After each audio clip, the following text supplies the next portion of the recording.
تاریخ پیدائش اس لیے لکھ دیا تاکہ ان کی تاریخ پیدائش اور تاریخ وفات ایک ساتھ ہو جائے تو یاد کرنے میں آسانی ہوگی۔ اگست 1885 عیسوی میں ان کی پیدائش ہوئی۔ اب آئیے تاریخ وفات۔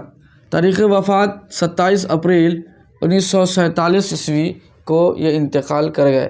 دیکھیے 15 اگست 1947 عیسوی کو ہمارا دیش آزاد ہوا، ہمارا ملک ہندوستان، پیارا ملک ہندوستان آزاد ہوا۔ تو اس نسبت سے یہ یاد رکھ سکتے ہیں کہ آزادی کے چند مہینہ قبل مرزا فرحت اللہ بیگ صاحب کا انتقال ہو گیا اپریل کے مہینے میں 1947 عیسوی میں۔ اب کہتے ہیں وفات کی وجہ کیا تھی؟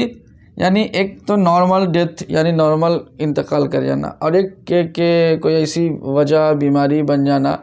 تو اب وجہ جاننے، کیونکہ وجہ اس میں دیے ہوئے کتاب میں، تو وجہ اس لیے ہم نے لکھ دیا ہے۔ وفات کی وجہ عارضۂ قلب ہے۔ کیا ہے؟ عارضۂ قلب، جس کو انگریزی میں بولتے ہیں ہارٹ اٹیک۔ قلب مانے دل، جس کو کہتے ہیں ہارٹ، اور عارضہ مانے عارض ہونا یعنی اٹیک ہونا۔ تو دل کا دورہ پڑا یعنی ہارٹ اٹیک کیا، جس کی وجہ سے مرزا فرحت اللہ صاحب انتقال کر گئے۔ جب انتقال کر گئے تو انہیں دفن کا مسئلہ ہوا، تو دفن ٹھکی جیل کے قریب، یعنی ایک جگہ ہے ٹھکی جیل، یہ کہیں جیل ہے، اسی جیل کا نام ٹھکی ہوگا، تو اسی جیل کے قریب میں ایک قبرستان ہے جس کا نام ہے سرائے الہی چمن۔ قبرستان کا کیا نام ہے؟ سرائے الہی چمن۔ اسی قبرستان میں مرزا فرحت اللہ صاحب کو سپرد خاک کیا گیا، یعنی اسی میں اس سرائے الہی چمن قبرستان میں دفن کیا گیا۔ مرزا فرحت اللہ بیگ صاحب کے بارے میں ہم نے بڑی ہی باریکی سے اور بڑے ہی تفصیل کے ساتھ جاننے کی کوشش کیا ہے۔ مجھے امید ہے کہ آپ کو مرزا فرحت اللہ سے جڑے ہوئے تمام سوالات اب سمجھ میں آ رہے ہوں گے، اس کے جواب بھی انشاءاللہ تعالیٰ آپ دے دیں گے۔ تو اب اتنی ساری جب باتیں ہوئیں تو ایک چھوٹی سی ریکویسٹ تو بنتی ہی ہے۔ ریکویسٹ یہی ہے کہ ہمارے YouTube Fair Online channel کو آپ سبسکرائب کریں، لائک اور شیئر ضرور کریں، اور اس اپنے چھوٹے بھائی کو دعاؤں میں یاد ضرور رکھیں۔ جتنے بھی بورڈ پر جتنے بھی لکھے گئے ہیں ان تمام کو آپ اسکرین شاٹ لے کر اور نوٹس بنانے کی کوشش کریں، اس لیے کہ نوٹس جو آپ بنائیں گے ایگزام میں آپ کے لیے سب سے بڑا ہتھیار اور سب سے بڑا کامیابی کا ذریعہ وہی ہوگا۔ نوٹس آپ بنائیں اور جو بورڈ پر جو دیے گئے ہیں اس کو آپ ایک مرتبہ ضرور، ایک یا دو مرتبہ یا 3 مرتبہ، جتنے مرتبہ بھی آپ کو سمجھنے میں دقت ہو رہی ہے، بار بار دیکھیں اور اس کو سمجھنے کی کوشش کریں۔ انشاءاللہ تعالیٰ آپ کو سمجھ میں آئے گا مرزا فرحت اللہ بیگ صاحب کے بارے میں۔ تو اپنے اس دوست کو اجازت دیجیے، پھر انشاءاللہ تعالیٰ اگلی ویڈیو ملاقات ہوگی۔ السلام علیکم۔